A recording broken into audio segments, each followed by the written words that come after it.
তা বাবা আমারও তো খোঁজ কেন? তা বাবা তোমার অপেক্ষাতে ছিলাম, তা তুমি জানো না আমার এক বেলা ভাত না খাইতে চলে, মাল না খাইতে চলে না। তা বাবা মালের দাম কিন্তু বেড়েছে। তা বাবা কত টাকা বেড়েছে? তা বাবা 9 টাকা মতো। তা বাবা একটু কম করে নিও, আমি তো তোমার রেগুলার কাস্টমার, তাই না? বাবা নিলি নাও, না নিলে আমি চলে গেলাম। তা বাবা তুমি তো চলে যাচ্ছ, ওই মাল না খালি যে আমি চোখে দেখি। বাবা একটা বাকিতে দেওয়া যায় না? ধান কেটে আমি তোমার দিয়ে দিবানি। বাবা তোমরা থাকো, আমার অনেক কাস্টমার বসে রয়েছে। তা বাবা পা ধরেছো কেন?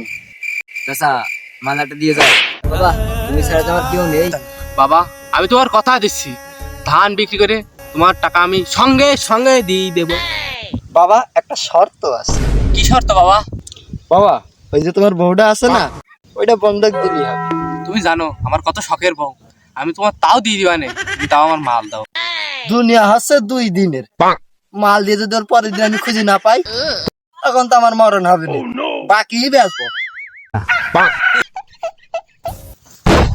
ওই শালা মাল দিয়ে দাও। বাবা আমি তো ব্যবসা ছেড়ে দিয়েছি।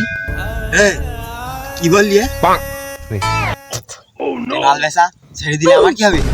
আমি যে মরে যাবো। তো বাবা আমার অনেক কাজ আছে। যাস নে তুই, তুই চলে গেলি কার সাথে আমি সংসার করব? যাস নে তুই ভাই। আর ফিরে আসবো না বাবা, আমাকে তোমরা বিদায় দাও। আবারও ঝুলে গেল একটা পুটকি শুকা মাল ব্যবসায়ী। যাস নে তুই ভাই।